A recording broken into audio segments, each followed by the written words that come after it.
Bharatiya Janata party, RSS और ऐसे विचार के जो लोग गलत तथ्यों को प्रस्तुत कर रहे हैं। जिन लोगों ने बाबरी मस्जिद तोड़ी, बहुत गलत काम किया, गैर कानूनी काम किया।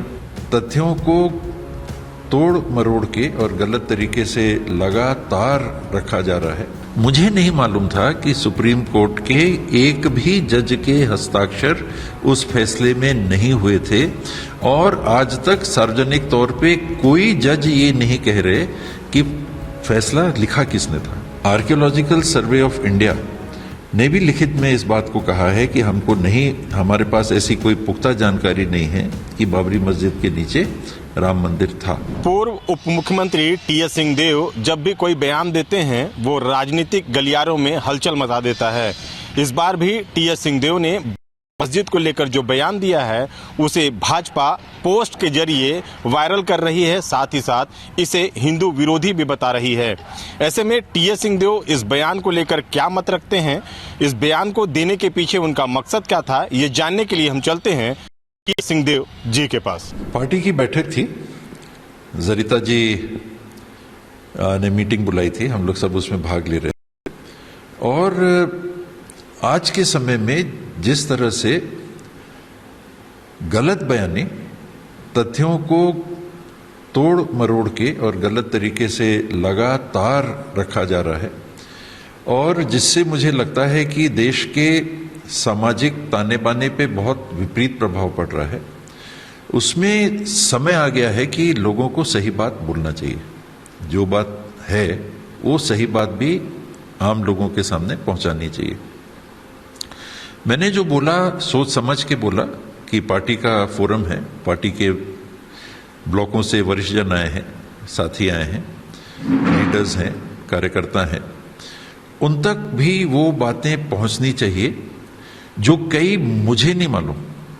मैं अब सुनता हूं, लोगों से मुझे पता चलता है। बाबरी मस्जिद के संदर्भ में मुझे नहीं के बराबर जानकारियां हैं। मुझे नहीं मालूम था कि बाबरी मस्जिद के फैसले में किसी जज ने दस्तखत ही नहीं किए थे।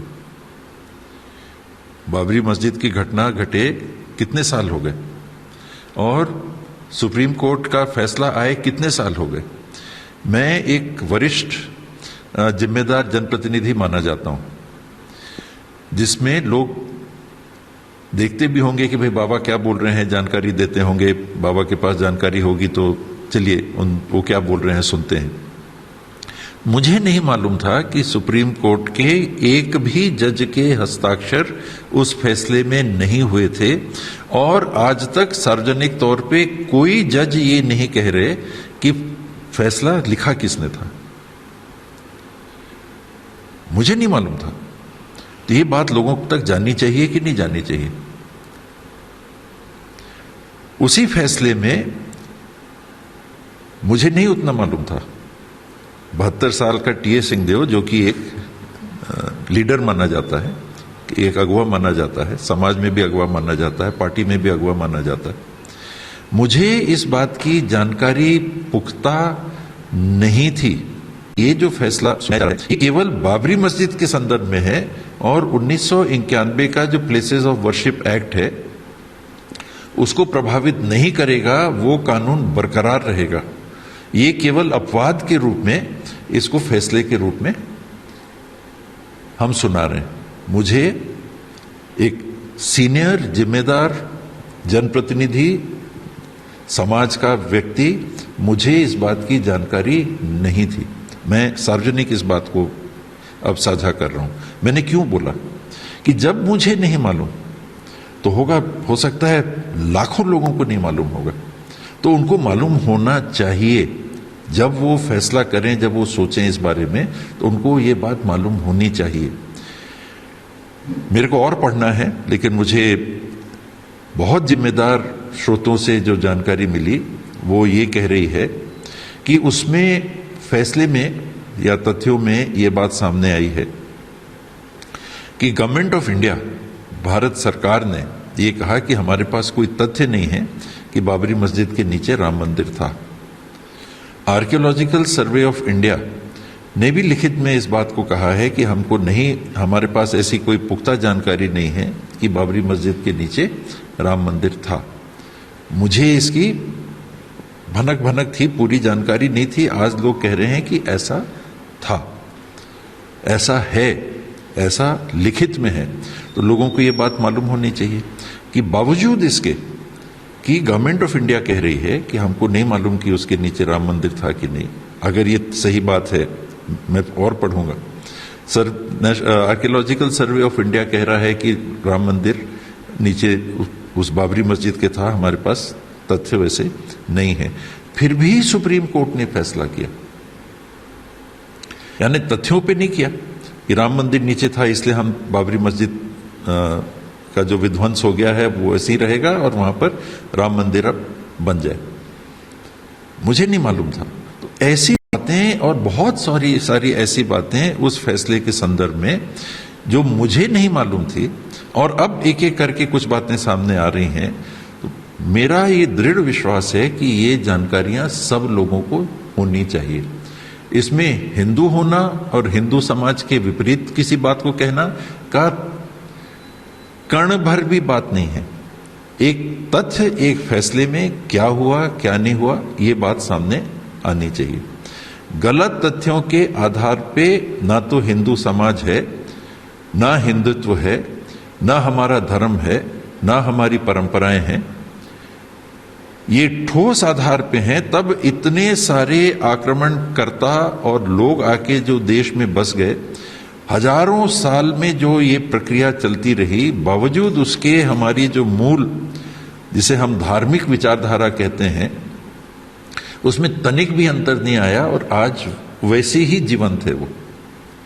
तो ये मामलों में गलत बात करके, प्रचार करके हिंदू होना या हिंदू धर्म की रक्षा नहीं हो सकती, केवल सत्य से हो सकती। जो हिंदू धर्म के सार का सत्य है उससे हो सकती है, जो तथ्य हैं उनके सत्य से हो सकती है, सही बातों को सामने रख के हो सकती है।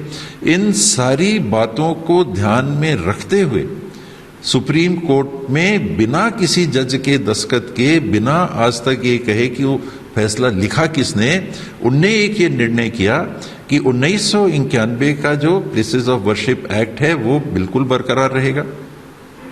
जिन लोगों ने बाबरी मस्जिद तोड़ी बहुत गलत काम किया, गैर कानूनी काम किया, और सारी परिस्थिति को देखते हुए एक अपवाद के रूप में हम ये फैसला सुना रहे हैं। उन्होंने ये नहीं कहा कि जमीन का मालिक कौन है, फैसले में क्या है, ये कोई बातें नहीं है। तो ये तथ्य लोगों के सामने आने चाहिए। ये सारी बातों को जानते समझते हुए 5 जजेस के बेंच ने एक फैसला किया कि यहां पर राम मंदिर बनने दिया जाएगा और 5 एकड़ जमीन, बाबरी मस्जिद अगर 2.5 एकड़ में थी तो 5 एकड़ जमीन अलग जगह मस्जिद बनाने के लिए उपलब्ध कराई जाएगी, ताकि समाज में धार्मिक और आपसी सौहार्द और भाईचारा कायम हो। इस फैसले के पीछे तथ्य ये थे, ना कि कोई दूसरी बात। ये हिंदुओं की भावनाओं को ठेस ना पहुंचे या क्या कहते हैं उसको, ये मामला भारतीय जनता पार्टी के साथ ही क्या कहते हैं, आस्था का मामला है। ये आस्था के आधार पे है। अगर आस्था के हिसाब से चलेंगे तो 1991 का जो प्लेसेस ऑफ वर्शिप एक्ट है, जो कहता है कि 15 अगस्त 1947 की स्थिति में जो धार्मिक स्थल जिस भी धर्म का भारत में विद्यमान था, उस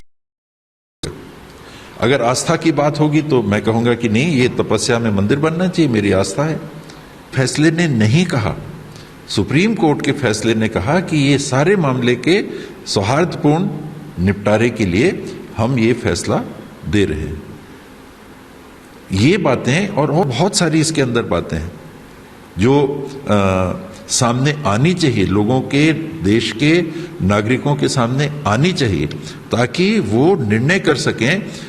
बाबरी मस्जिद तो ढह चुका, राम मंदिर का निर्माण हुआ, अब आगे क्या, हमको देश कैसे चलाना है, हमको सामाजिक ताना बाना कैसा रखना है, अपनी आस्थाओं के अभिव्यक्ति हमको कैसे रखनी है, किस दायरे में रखनी है। मेरी आस्था है कि कलेक्ट्रेट में एक हनुमान जी का तो मंदिर बन गया, अब वहां पर सिर्फ मंदिर बनेंगे, सारे मंदिर वहां पर बनेंगे। आस्था है मेरी। हिंदू धर्म के मानने वालों की आस्था होती है कि यहाँ पर ये न्याय का केंद्र है, कलेक्ट्रेट है, यहाँ से न्याय होता है। कोई कहेगा कि न्याय होता है तो यहाँ गुरुद्वारा भी बनेगा, कोई कहेगा कि एक मस्जिद भी बनेगी, कोई कहेगा कि जैन तीर्थंकर हैं उनकी भी हम करेंगे। तो देश कैसे चलेगा? इन सारी बातों को ध्यान में रख के अगर बाबरी मस्जिद के संदर्भ में, राम जन्मभूमि के संदर्भ में सुप्रीम कोर्ट ने जो फैसला किया है तो उसको जानने और समझने की आवश्यकता है। और मैं पढ़ भी लूंगा कि उसको क्या है, ताकि अगली बार मुंह खोलूं तो थोड़ी सी और जानकारी हो कि फैसले में क्या लिखा है। जिन जिन को इस संदर्भ की जानकारियां हैं उनको आम जनों के साथ, देश के नागरिकों के साथ साझा करना चाहिए, ताकि जो निर्णय देश के नागरिक फिर लें उन सही तथ्यों की जानकारी रखते हुए फिर लें। भाजपा के पोस्ट के बारे में क्या कहेंगे? वो हिंदू विरोधी बता रही है जो आपकी बात सुनकर। कैसे है हिंदू विरोधी? बता दें। मेरी बुद्धि सीमित है, मैं कटाक्षी नहीं कर रहा, मैं वास्तविक भी कह रहा हूं। मेरी बुद्धि सीमित है, मुझे समझा दे कि कैसे ये, अगर हिंदू की ही बात है तो मैंने तो ये नहीं कहा कि वहां राम मंदिर बन गया, बड़ा गड़बड़ हो गया, हटाओ राम मंदिर को। मैंने ये तो नहीं कहा। मैंने जो बात कही वो ये कही कि उसमें सुप्रीम कोर्ट हुआ तो जमीन का मालिक कौन है इसको आधार नहीं माना, और बहुत सारी बातों को आधार नहीं माना। वहां राम मंदिर की नई गवर्नमेंट ऑफ इंडिया के लिखित दस्तावेज लोग कह रहे हैं कि उपलब्ध है, मैंने देखे नहीं है, लेकिन विश्वस्त लोगों ने कहा। मान लीजिए आप कह रहे हैं, मैं आपकी बात पे विश्वास, तो आप जैसे लोगों ने कहा कि नहीं, गवर्नमेंट ऑफ इंडिया का लिखित जवाब है, आर्कियोलॉजिकल सर्वे का प्रमाणिक कि उनने, उसके नीचे हम ये नहीं कह सकते कि राम मंदिर था, बावजूद उसके वहां राम मंदिर बना। आज मैं कह रहा हूं मंदिर हटाया जाए, तो हिंदू और हिंदू नहीं होने की बात कहां है? सुप्रीम कोर्ट का एक फैसला जिसमें किसी जज के हस्ताक्षर नहीं है और आज तक नहीं मालूम है कि उसको ड्राफ्ट किसने किया, लिखा किसने, और उनमें जो तथ्य हैं वो इस प्रकार के हैं। तो ये मुझे लगता है कि अब बहुत देर हो जा रही है। देश के नागरिकों को और बहुत सारी बातें उस फैसले के संदर्भ में, प्लेसेस ऑफ वर्शिप एक्ट के संदर्भ में, आर्कियोलॉजिकल सर्वे ऑफ इंडिया के तहत जो हमारे पुरातात्विक धरोहर आज भी देश में उपलब्ध हैं, उनके बारे में देश का क्या कानून है, उसकी जानकारी सर्व सामान्य को होनी चाहिए। क्या आर्कियोलॉजिकल ये जो हमारी पुरातात्विक धरोहर की संरक्षण को लेके जो कानून बना है, क्या उसमें लिखा है ऐसा कि ऐसी जो इमारतें हैं इनको नहीं छेड़ा जाएगा? 1991 का प्लेसेस ऑफ वर्शिप एक्ट तो बाद में आया। ये हमारी पुरातात्विक धरोहरों की संरक्षण की बात को 1959 में ही कानून के रूप में गढ़ दिया गया था। वो क्या कहता है उसमें? तो मैंने जहां तक अभी सुना पॉडकास्ट, ये वो हम लोग भी आजकल विश्वसनीय जो लोग हैं उनकी बातों को सुनते हैं, जो ज्ञान रखते हैं लॉ का, बाकी चीजों का। आजकल मीडिया में तो उतनी बातें नहीं आती हैं निष्पक्ष टाइप की, लेकिन ऐसे ऐसे लोगों की बहुत सारी रिकॉर्डिंग्स पॉडकास्ट में आती है। मैं देखता हूँ, सुनता हूँ, रात 2 बजे तक पॉडकास्टरों की बातों को ग्रहण करने की मैं कोशिश करता हूं, और उनमें जो बातें आ रही हैं वो सब ये कह रही हैं कि उस पुरातात्विक धरोहरों के संरक्षण के कानून में ये भी लिखा हुआ है कि ऐसे मामले में कोर्ट भी नहीं जा सकते। ये विशेषज्ञ बता रहे हैं जिनको मैंने सोशल मीडिया में सुना। और ऐसी जानकारियां लोगों को मालूम होनी चाहिए कि ये है, लेकिन कुछ लोग छेड़छाड़ करके धार्मिक भाव उभार के अपना राजनीतिक हित साधने के लिए काम कर रहे हैं। सही चीज सामने आने दीजिए, फिर जो हो सही सामने आनी चाहिए। कुछ लोग से आपका इशारा किन पर है? भारतीय जनता पार्टी, आरएसएस और ऐसे विचार के जो लोग गलत तथ्यों को प्रस्तुत कर रहे हैं। बाबरी मस्जिद को लेकर दिए गए बयान को लेकर भाजपा भले ही टीएस सिंहदेव को टारगेट कर रही हो, इसे हिंदू विरोधी बता रही हो, लेकिन टीएस सिंहदेव अब भी अपने बयान पर कायम है। उनका कहना है कि उनका बयान हिंदू विरोधी नहीं बल्कि सत्य को बताने वाला है और ये वो सच है जिसे सभी लोगों को जानना बेहद जरूरी है। ऐसे में देखना होगा कि टीएस बयान के बाद अब राजनीतिक गलियारों में किस तरह की हलचल मचती है। कैमरामैन दीपक गुप्ता के साथ अभिषेक सोनी, IBC 24, सरगुजा।